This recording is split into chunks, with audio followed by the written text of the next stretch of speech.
Did you get the journal article? Yeah. It's 4 pages.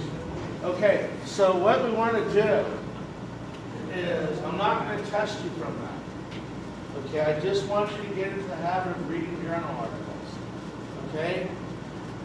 So I just want you to try to read them a little bit. Okay, hopefully in a few years, you'll be comfortable reading journal articles. But now I just want you to start to get comfortable reading, okay? So no questions will come out of that. The questions will come out of the lecture, okay? So today we're going to talk about the thyroid. And the thyroid gland produces thyroid hormone. The basic reason for thyroid hormone is to increase metabolism, period. Increase metabolism of the cell. That means more anabolic and more catabolic reactions. What's anabolic mean? Less To build up. Catabolic? To build down. So all that happens faster. Okay? There's 2 types of thyroid hormone. T4 T3. and T3. T4 is called thyroxine. T3 is triiodothyronine. T4 is what the thyroid produces mostly, 90%. 90% of the released hormone from the thyroid is thyroxine. 9% is T3. The T4 in the liver and in your cells will be converted to T3. T3 is 4 times as strong as T4. T3 is 4 times as strong as T4.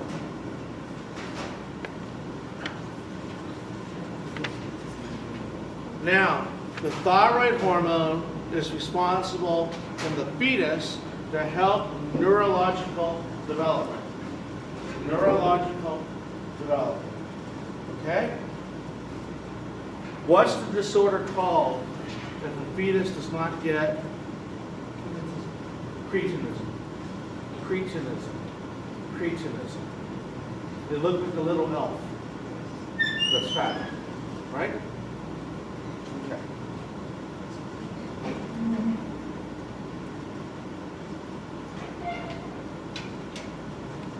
Now, the thyroid axis is going to be very, very similar to the steroid axis. Hypothalamus, pituitary, thyroid. Hypothalamus, pituitary, thyroid. What's the hypothalamus release? RH. That goes to the pituitary. That releases what? TSH.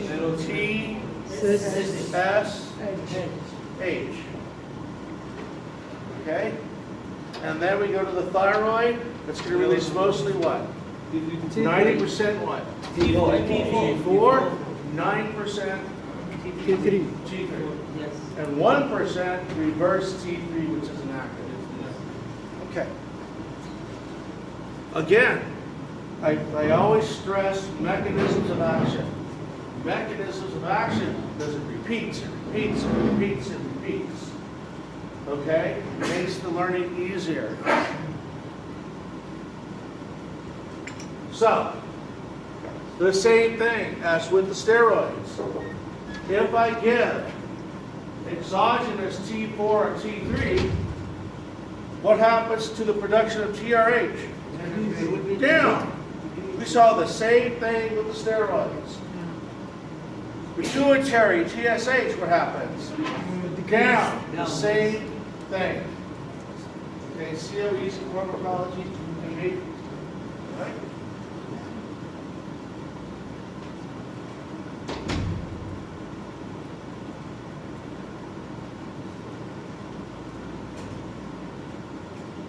Now we're going to do iodine synthesis and secretion, which you may have already had. But I do this again because later we're going to inhibit different steps. And that's how the drugs are going to act. Now what I have done, I've reversed the order. We're doing hypothyroidism today, hyper the next one. And the reason is there's a lot more medications with hyper. Okay? There's only 2 for hypo. For hypo. Okay? So this is an error. That should just be iodine. Iodine sodium. So the first step, that should be not chlorine, that should be iodine.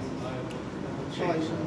It's a mistake I made. So the first step is iodide goes into the follicular cell with sodium. First step. Iodine goes into the cell with sodium. The next thing is called organification. We're going to get the iodine and we're going to stick it to a tyrosine residue that's stuck to thyroglobulin. So that thyroglobulin protein that's sticking out are some tyrosine residues. I want to put iodine on that residue. That's called organification. The hormone is peroxidase. Peroxidase. Okay? Thyroid peroxidase, organification.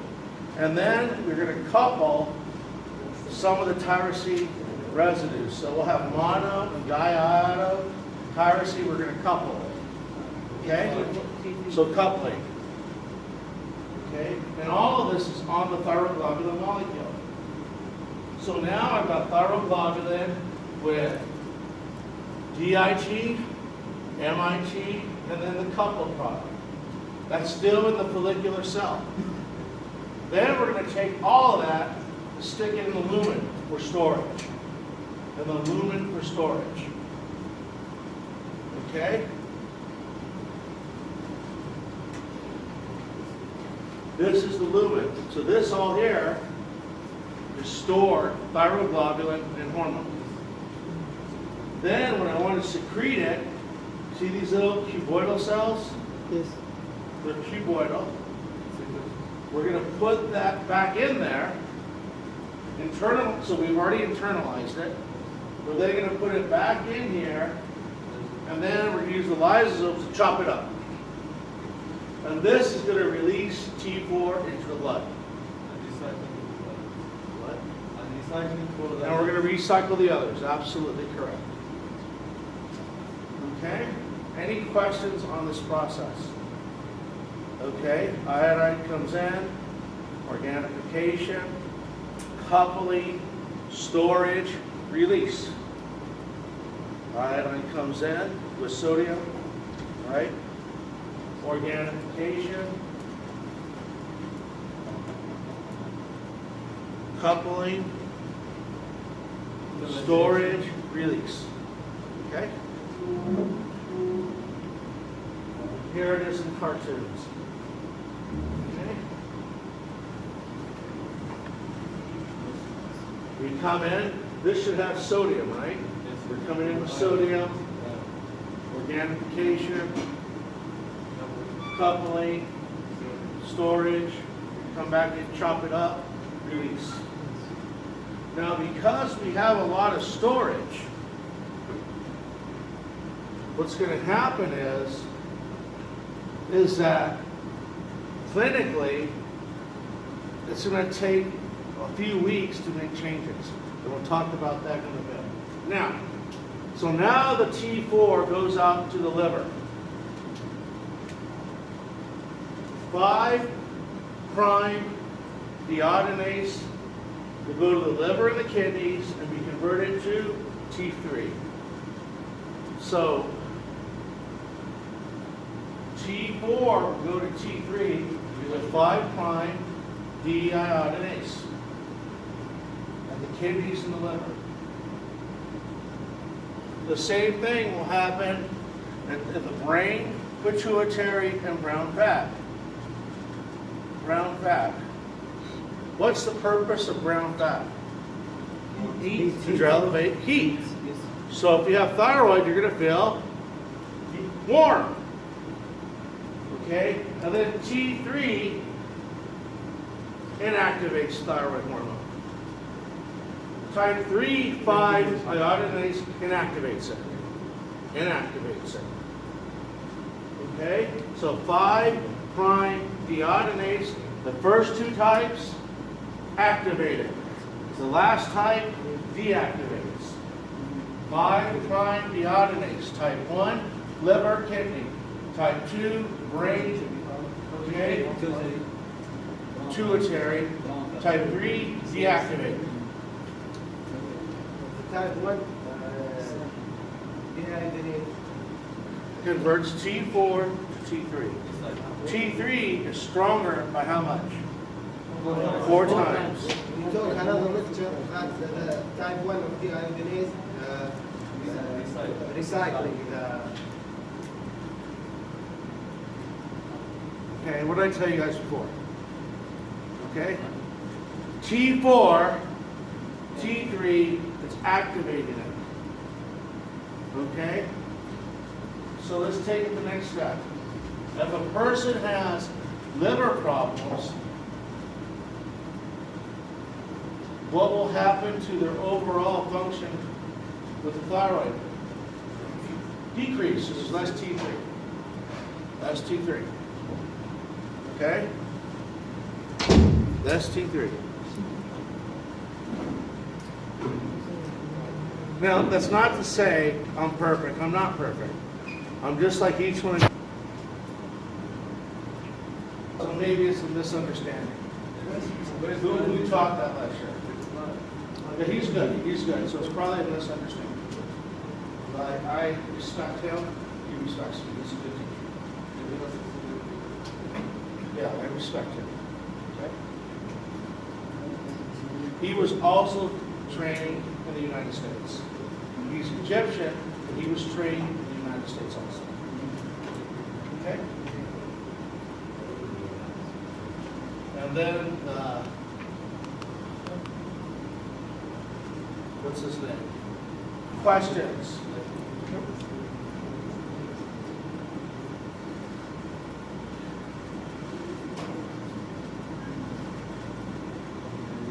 Now, T4 has a long plasma half-life of 6 days.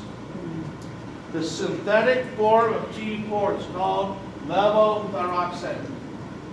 The synthetic form of T4 is called levothyroxine. Now, I'm going to give you a question from year 1. You should know. If the half-life is 6 days, how long will the levothyroxine stay in your system? 2 weeks. 1. There's a simple formula, very basic pharmacology, that you should have had first year. Who taught you your first year of pharmacology? Huh? This is very basic. You learn this on day 1. So what is it? What's the formula? Half-life times what? 6 days. 4.55. Half-life times 4.55 for any drug tells you how long it's going to stay in the system. So if this half-life is 6 days, it's 6, 12, 18, 24 and a half, 27. So this will stay around in your blood system for 27 days. Okay? 4.55 times the half-life. You do that for all drugs. 4.5. 55 times the half-life.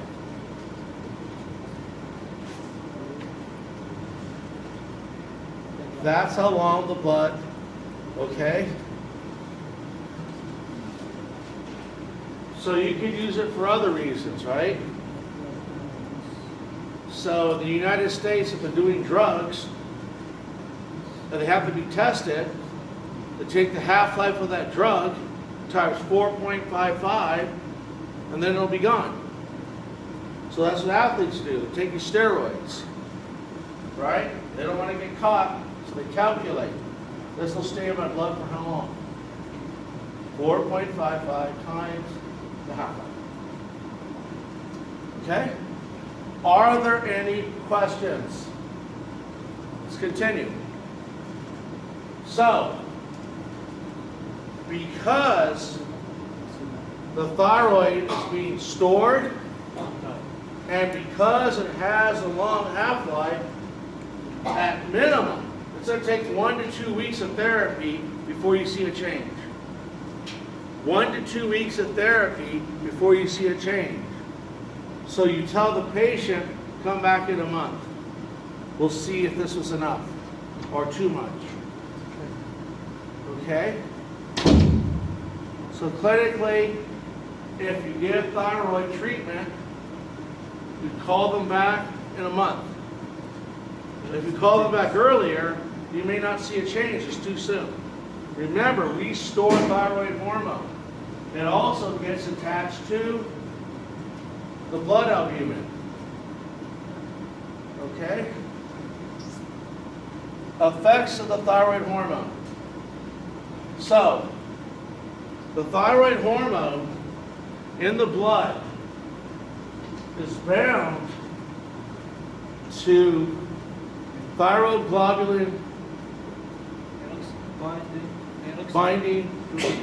Okay, and then what's the other one? Transthyretin. It's bound, and a little bit of albumin. So it's bound. That means that most of it's bound to the protein, and a little bit comes off. A little bit comes off. As that goes into the tissue, more comes off. As this binds the target, it's acting. But then I do what? Break it down. And some more comes off. Okay? So the amount of blood proteins correlates with the half-life. With the half-life. So one of the reasons this has a long half-life is because so much of it is bound on the protein in the blood. Is it being metabolized when it's on the protein in the blood? No. It's just sitting there, doing nothing. Therefore, if a person has liver failure, right, we've got two processes going on. We're not converting it, right, to T3, and there's not enough protein to bind it all, so maybe they start to urinate it out. Okay? Now, the thyroid hormone, again, we saw this last week, something analogous. The thyroid hormone binds to what? Thyroid receptors. Yes. There's type A and B, alpha and beta. The thyroid hormone binds to thyroid receptors. There's type A and type B. And also a different type. Retinoid X. Retinoid X. Okay? And so we form thyroid receptor dimers, just like we form dimers with steroid. And we form thyroid, what? Retinoid X dimers. Thyroid retinoid X dimers. Okay?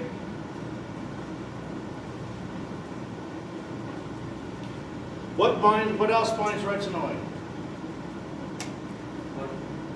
What else binds retinoid? Not just thyroid, what else will bind the retinoid receptor?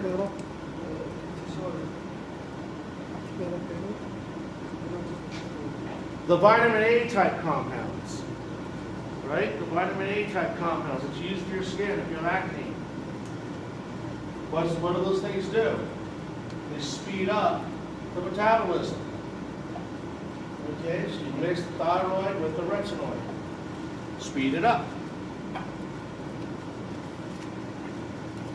Once the thyroid hormones bind to the two receptors, whether they're both thyroid receptors or that would be a homogeneous, it can be heterogeneous, thyroid receptor plus retinoid X receptor. They will bind to the thyroid, what? Response element. That means some proteins go up, and some go down. So just like in the past, thyroid binds to the receptors in the cytoplasm. The dimer and the complex goes into the nucleus. It binds the thyroid receptor element, and we change synthesis of our enzymes and proteins. Okay? Here's the process. This is actually going to bind this out here, and the whole thing moves in. This is a cartoon, so I just showed one. Any questions so far?